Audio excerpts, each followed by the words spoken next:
Hi, Dumpster Divas. Welcome back to another episode of the podcast. And today I am joined by Will Oser from Betches. You can follow Will at Will Oser on Instagram. And also make sure to check out Will's podcast, Blabbermouths, where they are turning celebrity gossip into comedy gold and just gabbing about their lives. It's a great pod. I'm a listener, and I just subscribed to the YouTube, so go check that out. Well, welcome to the show. Thank you. That was such an incredible introduction. Can I record that and then send that to all my friends? Please. And then, and make sure to include my credentials as well so other people can hire me. Of course. You'll be included. Don't you worry.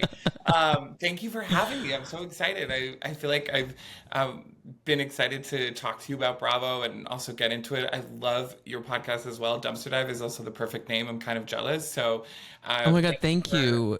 You know what? I have to be honest though. When you stick with the name, I've been doing the podcast for it'll be 5 years in October. And when you stick with a name, sometimes the name you're like, is it good? You like start to be like you want to change it, just after you've been with it for a while. So I really do appreciate. I'm obsessed with it. I feel like there's nothing like that name right now, and it's so perfect with when you're like in the throes of reality TV, pop culture, and whatnot. So yeah, it leaves it open. Yeah, it leaves it open to I can talk about whatever I want. Yeah, exactly. I completely. Because there was a moment where I almost went with it's about Tom, or like something about like because I'm Tom, and I thought it'd be like a really funny like Bravo pod name. Which would be nice, but then you're also like, oh, I limit myself, and it becomes niche. I can only talk about Bravo, and I can only talk about me. That's not terrible. That's not a terrible way to conduct a podcast, though. You're right. No, you're absolutely right. No, but tell everyone about Blabbermouths. Sure. Oh my gosh. Well, Blabbermouths, we just started. The creation or the idea behind it, the inception was to really give a look behind the people who are running the main Betches Instagram. And I run it with a really good co-host friend, Eleni Sabrakis, and she and I have been working at Betches for a little bit over a year now. And we're running the main Instagram account. We're creating the memes. We're tweeting things out, creating videos, just like constantly trying to create conversation around pop culture topics, whatever that may be. And we were able to create this podcast because we can never shut the fuck up. Like our boss is always yelling us to go speak somewhere else, go in a quiet room so that you guys could just yap. And they're like, why don't we just, figure out a way to create a podcast, a chat show? And so it kind of was born into that and, talking about what our thoughts are on pop culture, trying to be comedic, talking about how we cover topics that are happening, whether it's ranging from live events like the Met Gala, the VMAs, Grammys, or random things that are just happening that our audience might find interesting. So it's really fun. We're changing our days, comes out on Wednesdays, very quick and easy, and we're just chaotic duo that never shuts the fuck up. So hopefully people are enjoying and will listen to us. So yeah, that's great. Yeah, once again, guys, go check them out. They are hilarious. And for like chronically online brain rot people like us, it's a nice space. Yeah. And I mean that complimentary. Oh my gosh, we describe it as like we are so chronically online, so you don't have to be, so you can come to the show and just like sit, unplug and catch up on what the craziness is that we're thinking of talking about and just what's happening online. Yeah, absolutely. Yeah. Well, before we get into Bravo things, there has been some crazy news in the Love Island world. I know you talked about Love Island on the podcast briefly, but are you following this Janae and Kenny thing? I'm one of the few, there's been a TikTok or a tweet that's going around that it's like 0 Labubus bought, 0 Dubai chocolate eaten, and 0 episodes of Love Island watched. Oh my God. Okay, you have the Labubu. Oh my God, are they twins? I have a third one. It's out in the hallway. I have three. Oh my God, you're a growing family. How is it? We're growing. Oh my God. How is it being a father to those wonderful Labubus? Well, my partner Brian is always like, you have to remember your first child is our dog, so you can't say these are your first 3 children. So you haven't. 4 children now. I have 4. Okay, wow. Okay. It's great. Motherhood's amazing. I'm so happy I love. it's no joke, and I'm sure it's a lot of work. It's a lot. Honestly, it is a lot of work to obtain one of Yeah. these Oh, Labubus. I hear they're so hard to obtain. They're so expensive, but everyone's loving them. It just brings me back to my Webkins and Kooky Pens days. Yes, I So remember Webkins so well. Wait, so a quick hack. If you do want a Labubu, okay, tell me, this will be quick. please. There is an app and a website called StockX. StockX is a verified reseller of Oh, okay. just anything. Like Nice. they sell. You can buy like the Nintendo Switch 2. You could buy Oh. like a pair of sneakers. Like they're all, but they buy from. I believe they buy wholesale or they buy like from other resellers, Yeah. and they only sell like the highest quality of resale items. Okay, so it's They mark up the prices a little, but not a lot. So like Okay. I bought a box of my most recent Labubu purchase was a box of 6, and I share. But I only got one. Like I split Oh. it with some friends. smart. It was And an it was- investment with your friends. I like that. Yeah, and it was like 35, or it was like yeah, like $38 a person with shipping. Oh, that's pretty Which good. Labubus are like $25. So I'm like, they're so hard to come by that I'm like, I don't feel that bad about spending No, and like you $30 got on a a group Labubu. order going, so it was a win-win for everybody. I mean, it's definitely girl math is at play, but we're Girl and gay math is always at play whenever I'm computing oh, orders online, you should have so- seen the hoops I was jumping through when I was purchasing my Beyonce tickets. The girl math was really girl mathing that Yeah, day. any concert tickets, your girl math. When you Well, I'm say- about to girl math again for Mayhem tickets. I'm gonna try and do like a week of like. I'm really bad about. Some people just swear by buying tickets like day of, right? No, And it blows my mind that people commit to it or get to it. It's like it stresses me out, but I'm gonna try and do it because you she's go. here like for like 6 shows, Yeah. 4 in August, 2 in September. So I'm like, Yes. I think I can one of those days just sit on my couch and like And, press like, purchase on yeah. something. So Well, I saw, and sorry not to derail. I'm always derailing, so it's feel okay. free We're to. derailing already. We're derailing. This is Love Island, and now we're talking about Labubus and Mayhem. But keep going, keep going, keep going. I like it. I saw in maybe it was Las Vegas or no, at when she was at the Kia Forum. Yeah. Someone on Twitter had like tickets, of course, were like $1,000, but then someone found really good floor seats for $400 day of, and they were tweeting about it. And I was just like, oh fuck, like I didn't get Lady Gaga tickets yet. I saw her at Coachella, which I was like, you know what, if I don't get to see her, at least I saw her then. You've seen like 75% of the show. Yeah. Literally, it's like not that different. So I was like, wait, like exactly like you said. I think a few days I can't go. Like I have a wedding on one of the days, but I was like, you know what? I'll wait till we get closer because there might be that magic sauce that's happening where you can kind of buy a day of at a much cheaper price. So Also, MSG is small. so small. So It shocks me that we're doing there as if I'm part of Lady Gaga's camp. We're doing it there. well, my point though in the positive of it being small is like if you're not on the floor, you still can have a really good seat. Agreed. It is small enough to really enjoy it there. So I'm with you on that. So. Wait, so anyways, back to Janae and Kenny. Love Island. You don't watch Love Island. I unfortunately don't, and that's That's so bad. of no, me. it's not unfortunate. Bad It's to my fine. audience, but it's funny. I feel like even though when we don't watch things or like everyone in our office, I feel like can represent something in pop culture, and we have a few team members who are like knows everything about Love Island. They're creating and helping generate the carousels and the memes that we're putting out on Betches' main page. So I'm like forever grateful because I'm like I couldn't do it.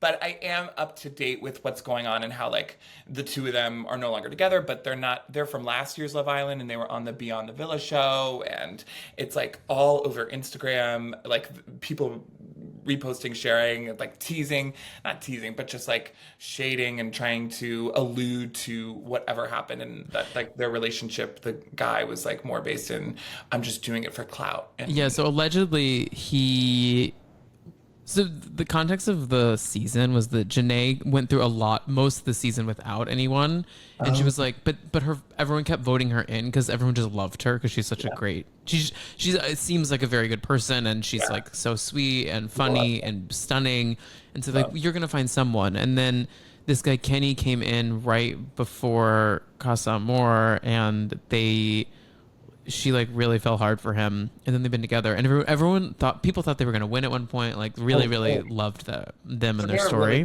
beloved couple, like And he is a master scammer, because he might be a master scammer because on the show he appears to be incredibly like kind and Oh, like really? Yeah. yeah. So this, it was like a big surprise that allegedly she found in his phone messages using slurs to describe her, and also like talking about how he's staying with her for like another year just to gain some clout, and then he can't wait to get the fuck out so he can go like hook up with other women. It's just like Oh my crazy God. stuff. And it's like, wow, I mean, talk about, so you have a partner, do you share your phone with them? Or are you like, no, we We trust don't, but each other? like I don't. I mean, we're both very like, I don't have a lot going on. There's no secrets in there, and he doesn't have secrets either. So I mean, if he was like, "Can I go through your phone?" I'd be like, "Yeah, sure." Okay, Like sure. I wouldn't care. So You wouldn't protest. Okay, yeah. Well, that's like, I mean, not, I kind of like, I'm aligned with how you feel like if I was in a relationship, I'd be the same. That it's like crazy that she searched and found this, and then, I mean, good for her for blasting him online and like to exposing the truth about him.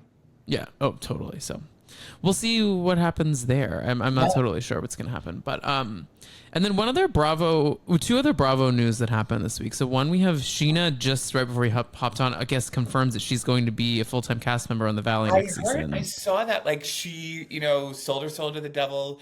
I heard she was bundling books to become a New York Times a So best-selling. guys, I'm Have you assuming you seen saw that? Sam's. Are you? Yes. Yes. I was like, Sam, I learned for the first time. So, Um, friend of the pod, Sam, yes. Samantha Bush, she Bravo historian. She posted Yes. on her Instagram story a little insight on the New York Times bestseller list. If you get there's like they call it like the sign of the devil or something Yeah. hilarious, but it's a cross next to your book. When Okay. what it means is that you did make it to the New York Times bestseller list, but you made it not by desire, not by people wanting to read your book necessarily, Right. but because you bought bulk amounts of your book to sell to bookstores. So Yeah. essentially, her team bought like a shit ton of books that got her to the bestseller list. Yeah. And I She may love also have an intrigue to be there, but I agree. the I think that maybe it's like, when there's like half truths, I think like yeah. there was definitely demand behind it, but like this probably helped it push it over to the list. And I saw when Sam Bush posted that, I was like peeing my pants because I'm like, oh wow, that's a learning lesson, but also like it's such typical Sheena fashion. Like that's how I think she operates. So it's like on brand, respect the hell out of it. Maybe if I were in her shoes, I'd probably do the same. Just, Right. you want to be the New York Times bestselling author. So I have to give her some credit where credit's due a little bit for this. But Wait, yeah. what is your take though on the whole Sheena Brock situation? I truthfully think she made that up. I really do. Because Whoa. I know Okay, that's a hot take. it's really hot. I know I might get like jousted by some Bravo fans, but I really like. It still boggles my mind that she would not bring this up in earlier time when it actually happened, or talk about it a little bit after the fact. It just she's so obsessed with herself and Yeah. always trying to find a narrative where she can kind of insert herself. And maybe at the time, if it really did happen with how everything that was going on with Scandival, that it would be like a footnote. Nobody would care about it. And it would kind of feel like, oh, Sheena, you just want to insert yourself in the conversation, maybe. But it's just so weird. And then she reveals it in the book. And that I think is such a strategy to obviously sell books, to go on a press tour to get people excited about it. Yeah. And then it looks like this whole thing helped secure her spot on the Valley, allegedly. I know it hasn't been fully confirmed by, Bravo and producers at Play. So it feels very calculated to me, truthfully. Do you feel differently? I don't know. I just, the thing with Sheena for me is like I don't find her to be that good at being calculated. Like I can't Okay. see her going I can't see her pulling such a long haul Long. scheme Yeah. like that necessarily. That's The also thing fair. that two things that bother me. One, Brock, I can't that what an interview that was where he was like, I forgot about it. I'm like, you forgot that you fucked some girl while you're. It's like That's so weird, but that also is on brand, so. he's It's so so dumb. weird. I get what you're saying, where you're kind of like, right, like it's on brand for him. It's so weird. So I go back and forth with that too. But sorry, continue. I'm cutting you off. No, no, no. You know, you're fine. You're fine. So yeah, so that's weird. And then the other part of it, I'm just angry that like that last season of Vanderpump Rules was such a mess. Such a mess. And Boring. and there was something real that was happening that no one was talking about. Yeah. It's so upsetting, and I wonder if anyone knew, like any of the cast members knew. That's what I find the most interesting. I think it kind of reminds me on Potomac when Robin didn't talk about Juan and Yep. the affair or alleged affair or not really happened. Like, and then it was sent to the Patreon, like, oh, on their podcast, Reasonably Shady. Like, we're in this weird era of reality TV where people are less and less likely to share their real lives now. Like, and that's upsetting to see that turn in a lot of Bravo shows where it's like, you're on this show to share everything that's going on. And I can respect that, like, you don't want to share everything. But when it's something that's so pivotal, I think, to people on the show and your relationships to people, Hmm. and then other people are talking about their own experiences and something similar, but you're choosing to stay quiet, it irks the hell out of me because it's like, what are we doing here? Like, even when Sheena showed up on Watch What Happens Live as like the doorbell guest, like, and he asked her, it's like, so you're on the show, you don't share it, and then you share it now. Why now? Like, you were on a show about your life and you're not even sharing it. And that's so frustrating to me as a viewer. It's almost like we're being duped a little bit and then we're not seeing the full story. And then it just becomes reality TV that's like no storylines, nothing's happening. Like you said in the last season of Vanderpumps, it's like this would have been a really good storyline.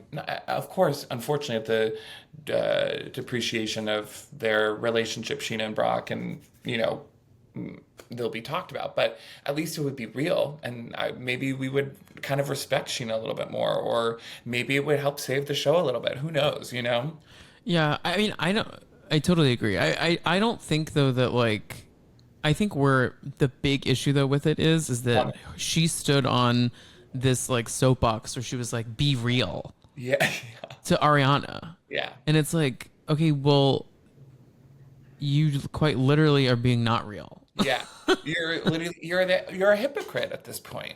Yeah, it's and I do mostly really like her often. Like I'm always like rooting for her because I Yeah, just find her. I think she gets a bad rap when I do too. was the she is the reason Vanderpump Rules happen, but Yeah. oftentimes people like Stassi and Jax and Kristen wear that crown instead, But It's like I she's that overlooked person. It's like when you revisit history, you're like, oh, this is what really right. This happened. Like Sheena kind of was the catalyst, and you kind of forget because she's overshadowed by those bigger personalities. right. Yeah, So I it kind of frustrates me, but now she's gonna be on the Valley, yeah. and I guess we'll hear about it then. I'm right. I hope that maybe we'll dive in more of like how it's affecting the relationship, what's going on, and I do like the idea of more Vanderpump members coming to the Valley because I think it's just like I love that. I love on shows when like you see people who have been in the background before, and like the producers can roll the clip of seeing them in the show before, and now they're a friend or now they're a housewife, because to me that feels more real and organic instead of the dumpster fire, the dumpster fire of Roni right now, which is like I won't even get What are into we gonna do it. with that? What's gonna happen there?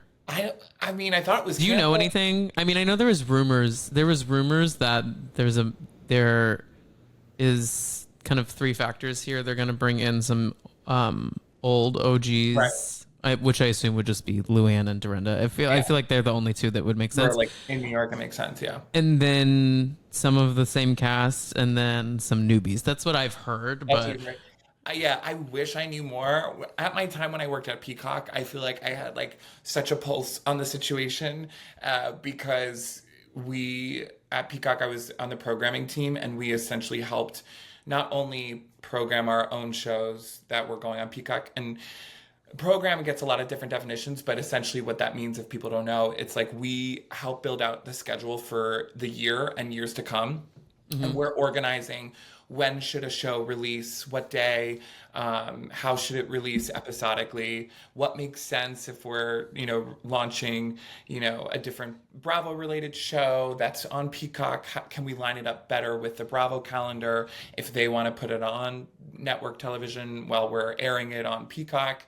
So it was a very plug and pull shows and create a calendar out of it. And a lot of the time we would get all the Bravo calendars ahead of time. We'd get NBC, USA, and it would be nice because it was like, oh my God, I know it's happening in the next 2 years. Yeah, it's coming. And yeah. So if I was still there, maybe I'd know a little bit more of how that's going to turn out. But I feel like they're probably on pause because they definitely don't want to screw up whatever they're going to do next. They hopefully, of course, are going to try to make sure that it's going to actually work, unfortunately. Yeah, totally. Yeah, I think talking to your point before about the weird kind of state of reality TV we're in, we're seeing some more of that what's happening on Love Island, people are getting canceled left and right. What's happening on Bravo, we have a whole season of Orange County that seemingly is hinging on what's happening online. And it's I just think I don't know whose fault it is necessarily. I think it's just I think it's society's fault probably. No, you're right. But the shows aren't meant to be about that. I mean, this past episode of OC that happened last night, Kiki Monique is a friend of the pod. Love Kiki. She's on Radio Andy. She's great. But this is nothing to come down on Kiki. It's more coming down on just this whole situation. She shouldn't have to be brought into a storyline on the show. And it's it's only gonna help. It's only gonna help her following grow and help more people listen to Radio Andy. So for that, I'm happy for her. But it's more she shouldn't have to be a part of the show. She's just someone who reports on the show. Yes. Tom, it's so funny. My mom and my dad and I are the only Bravo holics in our family. And that's so fun that they both watch though. Mom and dad. They actually got me into Bravo. Wait, that's so cute. As a kid, I watched New Jersey and New York, and I was obsessed with it, in 7th and 8th grade. And then I was like, whatever, I didn't watch it after that.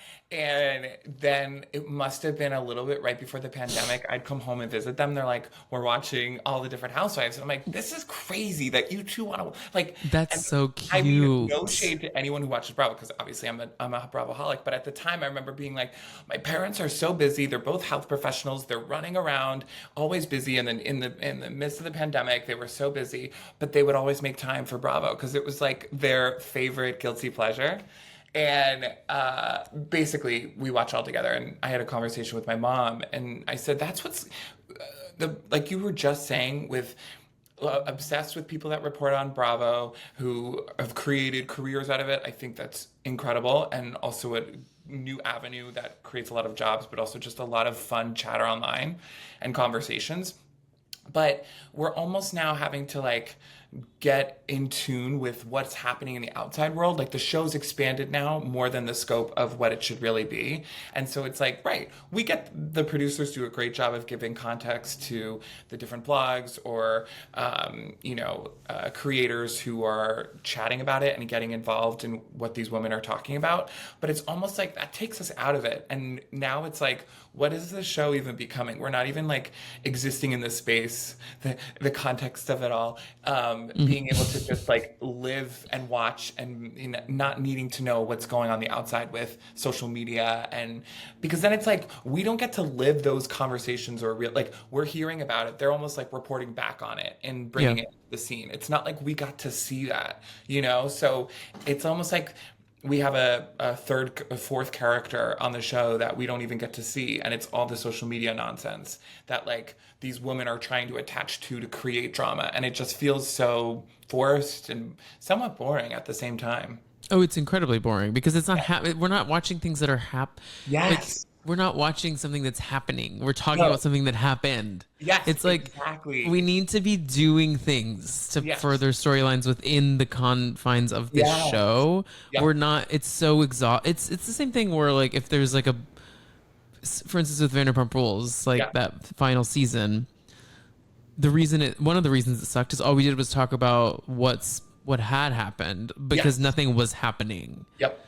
And I think that's something that these shows fall back on, that it just doesn't Yeah. work. And I also thought last seasons of Orange County was so good. Like it was Yeah. like it really felt like like old school Housewives. Yep. And now they're back in the trap of like just nonsense. That's why I really liked when Alexis Bellino came on because it Me was like, too. holy shit, this is happening, whether it is for storyline or not. It was like you just said, it was happening in real time.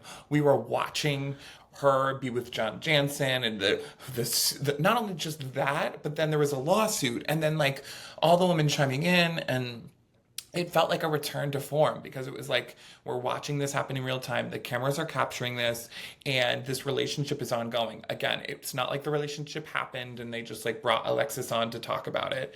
And now, like, it's weird to be like, okay, now we're kind of back in a space where not much is going on. And I really appreciate Gretchen coming back. Like, Yeah, I'm me kind of too. I think it's long overdue, to be honest with you. Oh, agreed. Like I think she could have come back even sooner.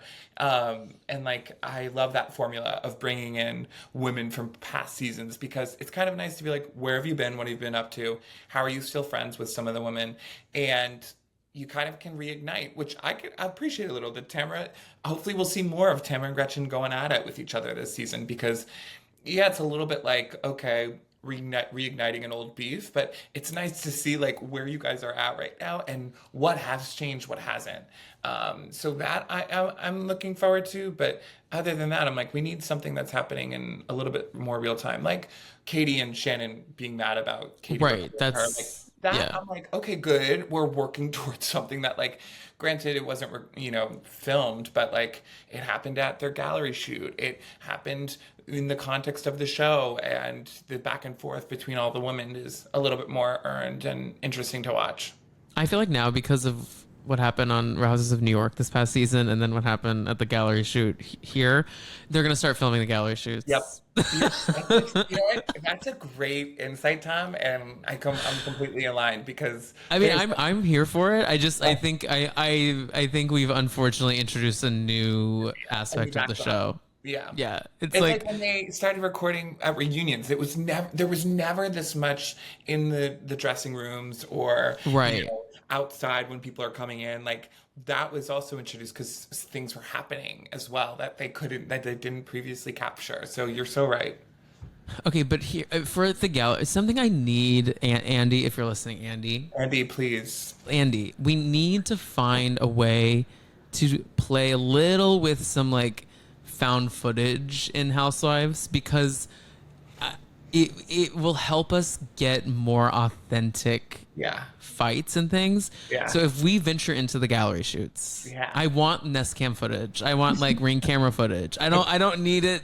I don't We need need quality. I don't need the over the shoulder camera. I need like just like a camera in the corner. They don't totally know they're being filmed, but they are Yeah.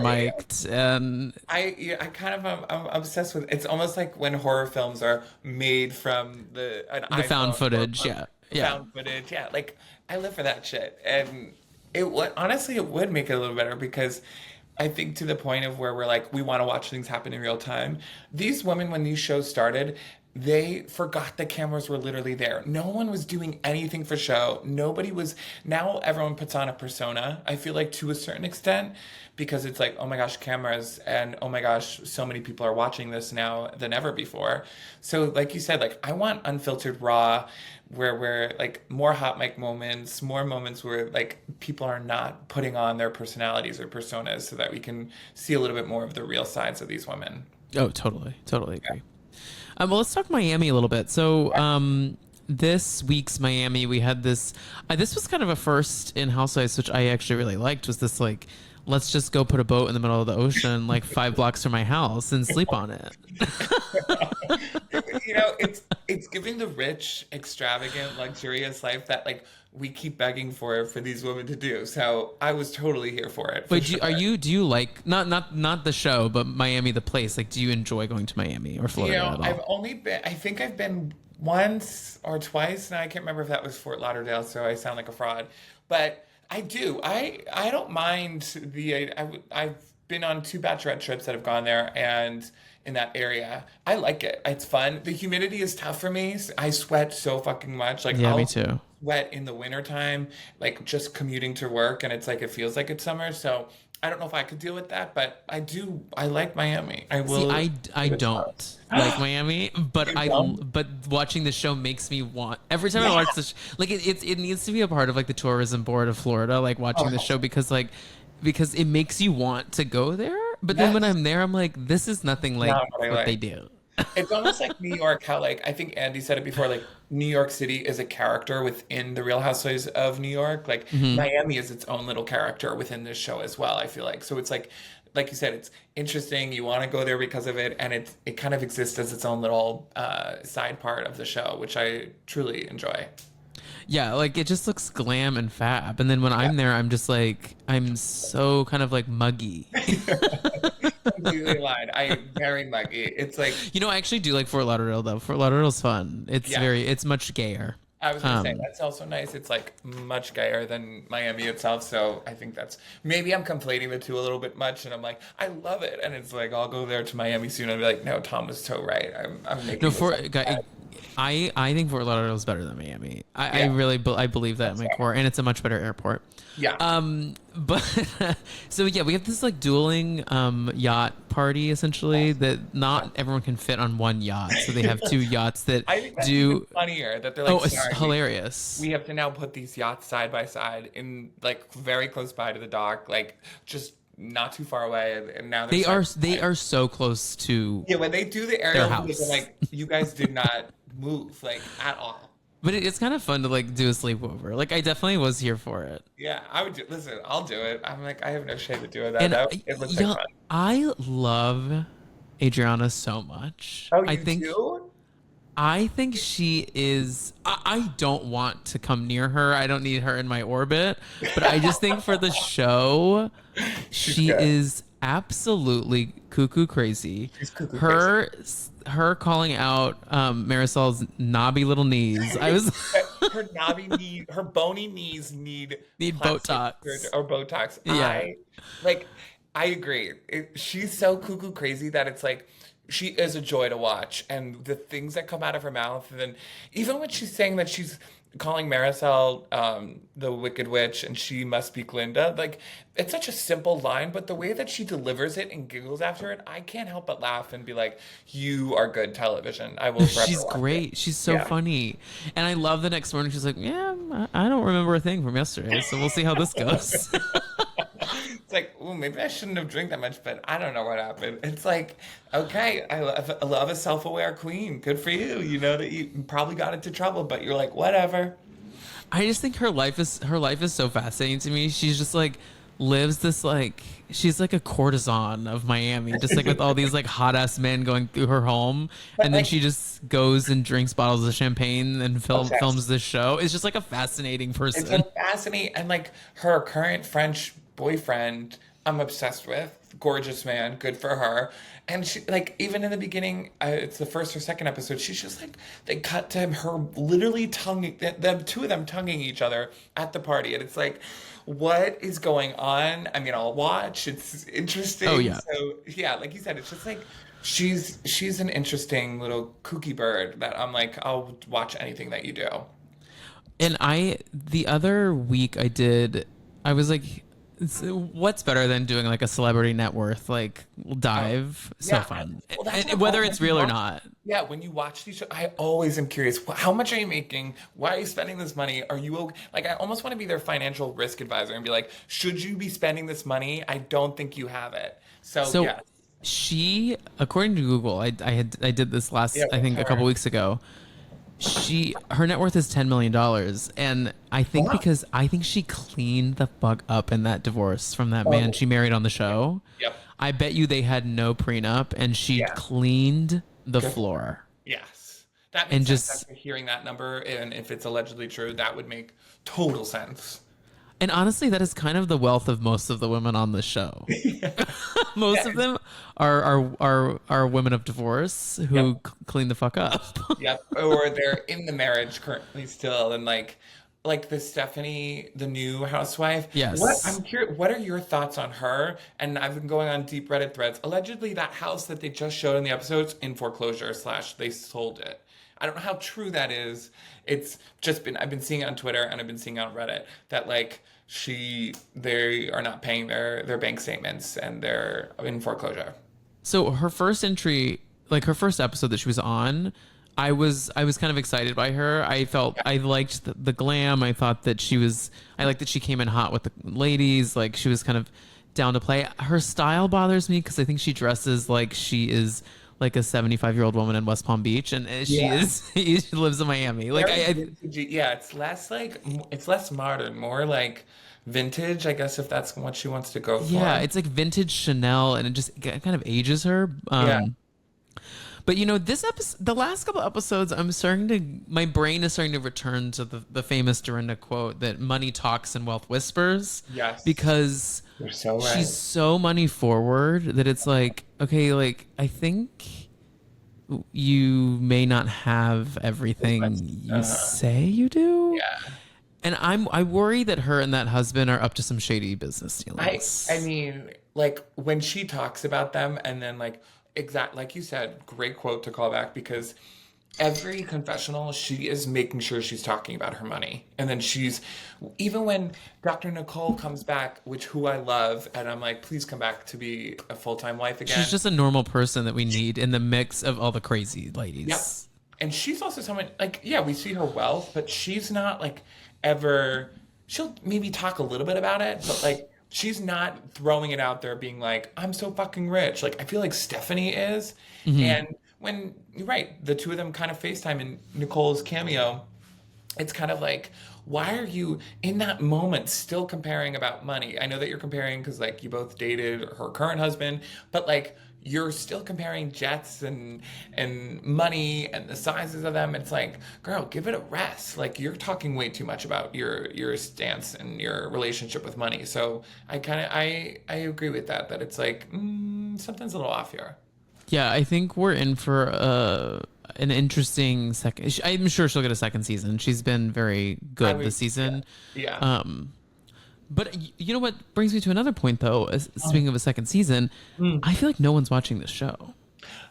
I love tracking all the like the The demos, ratings, the ratings and whatnot. yeah, Yeah, I'm like, it's so weird. I genuinely don't understand it because A, right now I think it's up there with being super like Miami and Salt Lake City are two of my personal favorites right now. I can't wait for Salt Lake to come back. I think it's coming. A room on the street is obviously be like September, Yeah, we but got a little teaser a couple weeks ago. oh, we did. Oh, why did I? It was like just a picture of a mountain and its head. Oh, It wasn't like that's we didn't fine. see any footage. It was just Yeah. like coming soon. Okay, fair enough. And basically, like, those are two of the most interesting shows right now, Yeah. personally, in my opinion. And so, shocked that more people don't watch it. And Miami, they, for the last three seasons, like, so when I worked at Peacock, we had rebooted Miami and we were really excited about it. And it did well in that fourth season.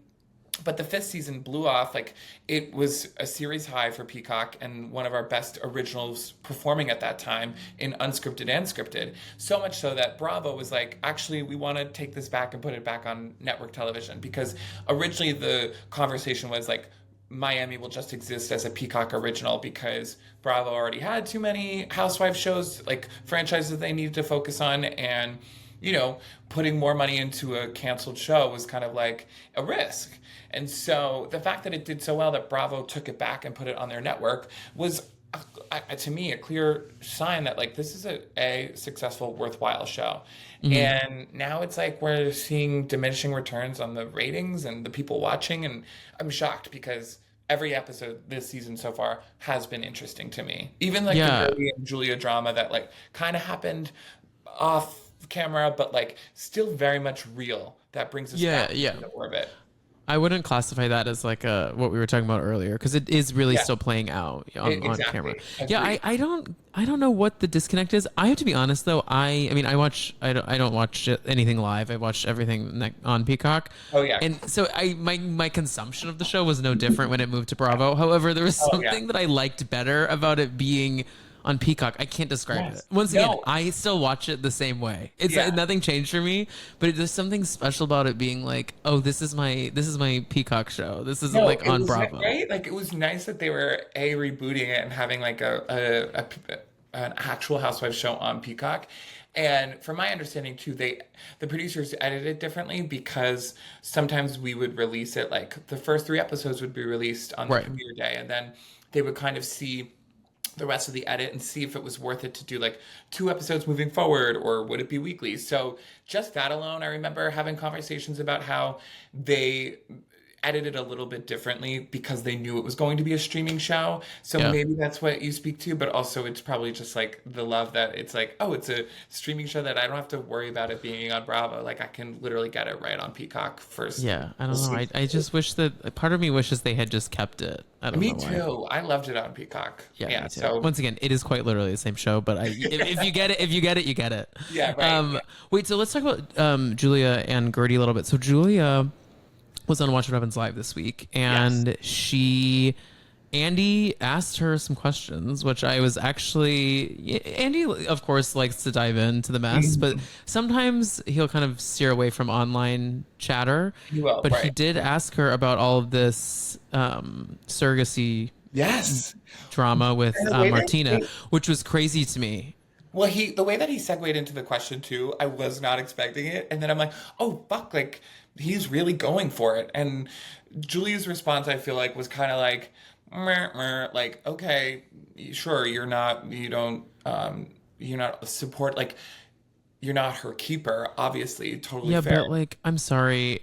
I have so much to say about Julia Martinez. Please, I want to hear One it. of one of which is I think there's something so sinister about them about them putting these kids on camera. I think it's so Oh, sinister, guys. I truthfully, I do not think they should have adopted those kids. Like when they first announced it as possibly happening and then it wasn't going to happen, I was like, good. I have no shame in people who want to become parents or, at any age, but they are older. And so like these kids are going to grow up and still be very young. God willing, I hope that they have these parents to support them and whatnot. But it's like, you're not in your prime. You already have grown kids that you still have to think of and factor in. And now you brought in these two other It's kids that are like, crazy. you, But also, I think a big part of it too, though, is that they are two black boys, and like I think there's something really tough about how this season is playing out. How Julia is coming for Gertie in ways that feel yes. very bizarre, and I think there may be some frustration on Julia's end where she wanted Gertie to be a little bit more involved in this situation because she is a woman of color. Yeah, I don't know. I just think good there's point. stuff, and I think it's a really weird place to be two white ladies Raising, adopting two black boys and just yeah, throwing them on camera yeah. as like a way to be like, look at us do something Like we're good. so amazing. Like it's It's almost just like weird. it kind of gives a little white savior, but also it's like it seems One like thousand percent. exploiting them, like you said. Like that's so true because at first it seemed like they weren't going to show the kids on They camera. said they wouldn't in the beginning. They literally said it on camera. They're like, we will Yes, not put them on the show. And then like five three episodes episodes later, in, they're running around, which the gorgeous kids. But you're yeah, they're so right. wonderful, and it is so sweet that they did that. But I just think there's some logistics to it that feel really clunky. Yeah, you're like this doesn't all entirely add up, and I agree with you on that. And it's weird. Like I feel like also Julia and Martina's relationship has always been weird to me. Like the two of them together and like how they operate and how they are publicly. Like I just I agree with how Adriana had said that Julia was kind of like, oh, you're the new girl, you come in, you hang out with us, we're safe, and then you're now ditching us to go hang out with the cool mean girls. And I love Alexia and Marisol, like obsessed with them. But it does feel like that. Julia's kind of just like, drinking the Kool-Aid, I'm with these girls now, and screw you guys. I don't have an allegiance to any of you. Yeah, no, I completely agree. It's so bizarre. I actually don't. I really don't think she's gonna come back next season. I think this has been a. This will be her last season, you think? It's just weird, and Yeah. also, I mean, I don't think the show's gonna dive into this, and I honestly pray they don't. But Mm. Martina's anti-trans rhetoric online is so Yep. gross, Well, at and first, it's so sinister. Again, word of the week, I guess that Carmen Carrera had to like interact with Julia at that LGBT yeah. QIA plus event. I'm just like I said this last week, but I just want to reiterate it. If you're just coming to this episode, Mm. we cannot. It's in. We should always be looking to like grow these brands and be more Yeah. inclusive, but Yeah. we also can't throw people into the lion's den to check off a box of inclusivity Yeah. when you're setting them up for failure. So throwing a Yeah. trans woman into a show Like that. full of Republican Trumpers, Yep. it's like, and you know what? Maybe I I should would love to have a conversation with a trans person about it, because like I wonder how they feel about it. But Yeah. from my point of view, just as a viewer, Yeah. my thought is to protect, and like I just don't Yeah. feel like you're protecting them by making them It's address almost that. it's like a band-aid almost to cover up and be like, oh, it could be that bad because we have a trans model who's here and in the mix and everything's Right. okay. It's And like that doesn't have to be, but that isn't what inclusion is. Like yes. inclusion more means like we need to be organically like diversity just needs to be organic, not Yeah. just like It's not for, well, that's what I think I think unfortunately a lot of people in Hollywood or behind the scenes and much older people, that's how they look at it. They're just like, oh, just like throw a group of people together and that solves the issue. And diversity being one of them, that I think even like in New York City with the Real Housewives of oh, New York City, a mess. that was like a mess because even in the last season, they're like, oh my gosh, Bravo was under fire and the women were under fire for having this show for the last how many years, and it was just all white women on the show, and throwing in like Ebony K. Williams or I forget Ramona's friend's name. Rashawn. Yes. Just basically like, here's a band-aid, we heard you and now we're doing this. And then it was just like a total mess. It didn't read. And I think that's the problem right now with a lot of, not just in reality TV, but in a lot of places, that like there's no open or opportunity for conversation. It's just like, okay, we hear you. We'll fix it the way that we want to fix it. And that makes it worse of a problem, I think, truthfully. I mean, on Beverly Hills, no one treated Garcelle like she No. was an So equal. true. I'm sorry to say it, y'all. It's You're not, but right. it's true. It was so fucked up. And the way that she would try to have conversations about it, and I thought those were like obviously true and real, but like she was so, I think personally, like great about it, and like Yeah. she shouldn't have to be like, she's not their teacher, and yet she is there trying to do something to like better herself, but also have this conversation online and in the Real Housewives universe, and it always fell on deaf ears to these women. And I loved Garcelle. Like the fact that she left makes me really sad, because I'm like, I loved watching her. I think she was the realest of a lot of them. And that also, not to derail the conversation even more, but I saw that Sutton and her don't follow each other on Instagram anymore either. And I'm like, It makes sense. that relationship always felt weird to me. Sutton, she's good and kooky for television, but then at times she also was just like so like out of touch, annoying. She reminded me a little bit of Ramona, a little bit. Yeah, totally. And it didn't make sense, their friendship, Garcelle and Sutton, but I guess She's like that the Southern Democrat version of Ramona, you know? that's a great way to describe her. Like, you know, like House of Cards, like they were like Southern Democrats. Like they're like, we're technically Democrat, but we're also like essentially a Republican, but just like we're okay with gay people. We're diet Republicans. We're Republicans light. Yes. Right, Yeah, that's how it is for sure. But yeah, I'm curious to see how we move forward with Julia and Martina through all of this stuff. And I don't know about y'all, but if you ladies, listen up.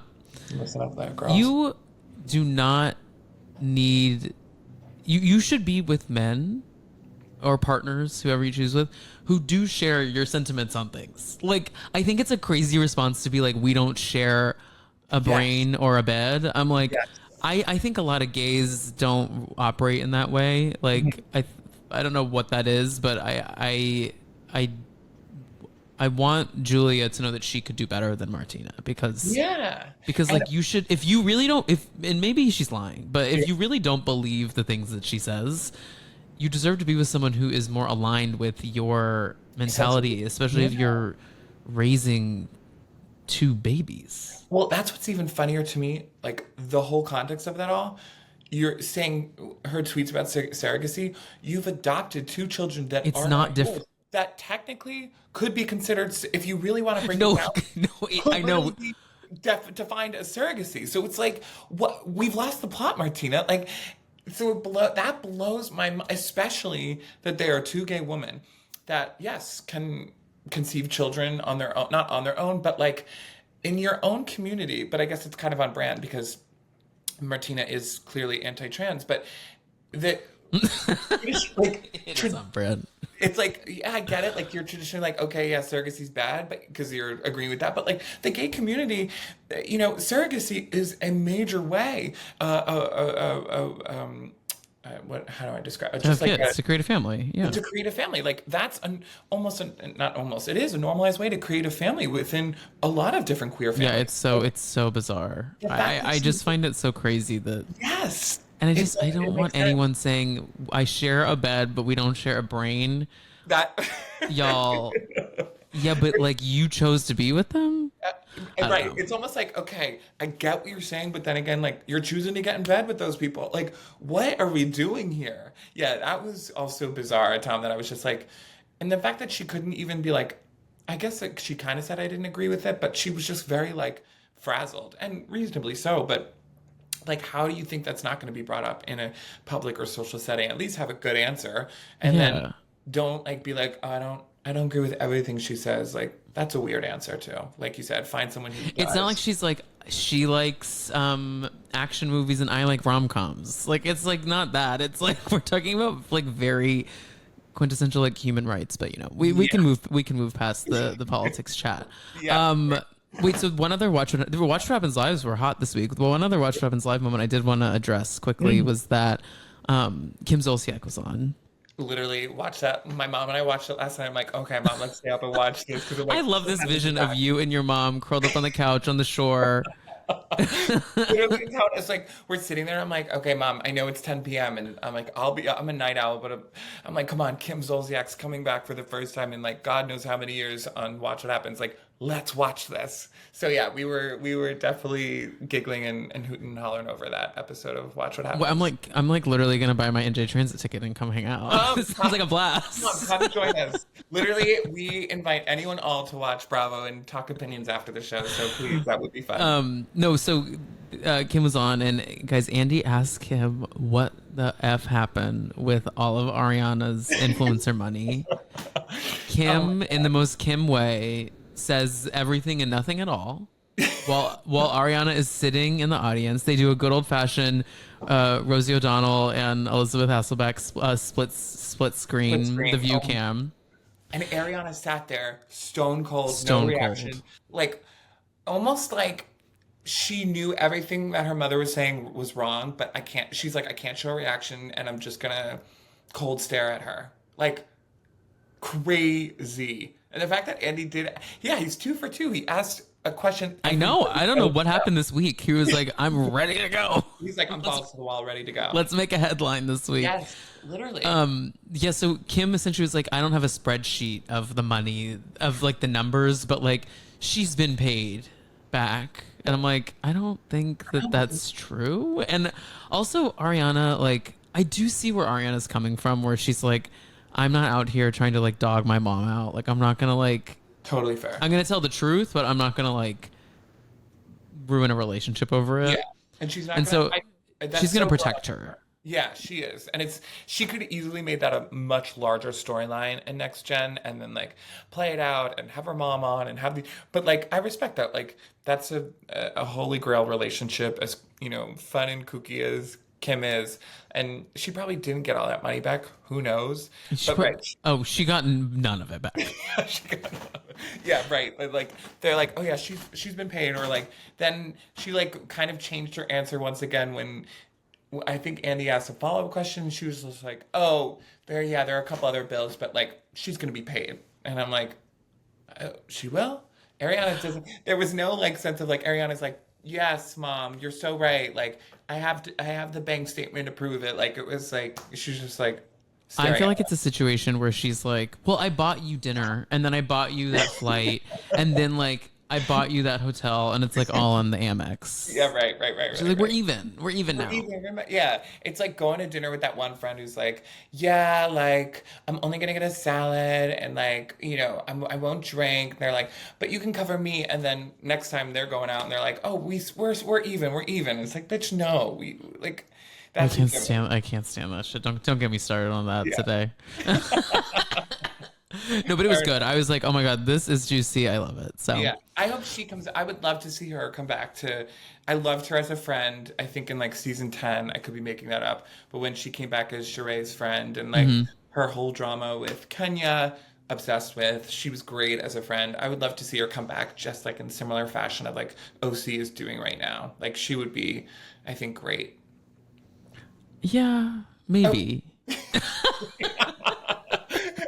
I don't know. What does she bring to the table besides her own mess? You know what I I mean? Like know. that's my thing is like I just am kind of like what does she What is she? we need to put all of our eggs in the Nene coming back basket, not the Kim I coming back Yep. basket. I will totally agree that we need Mimi back. Like, I forget when it was, but I was just like, I was on a Twitter thread and it listed every GIF, every quote from her that was just like, is so ingrained in our pop culture Yeah. that like, you don't even need to watch Housewives to understand them. Like, they are used by people who have never watched, like, she is just such a major figurehead of reality TV, but also just pop culture. Like, I need her back and just talking and, shading these women and bringing everything to, like, I think she just makes everything better when she's Completely. on TV. Like I can name 10, like we can all name like 10 Nene quotes. It's Yeah. just insane How how much influential. she's contributed to the culture. Yes. So Oh my God, agreed. and y'all, we don't. There was a very interesting interview with Tiffany from American Next Top Model. I don't think I Of watched that. well, no, but you know who I'm talking about, like of like Tiffany, we were rooting for you. How dare you, Oh, that yeah, Tiffany? sorry. Yeah. She had some interview with some news junket at some point where she was like, I am one of the most recognizable faces on the internet because of like that moment. It's like it is in the top 5 reality television moments of all time, just because it was like the first of its kind of Yes. like fourth wall breaking, like everything.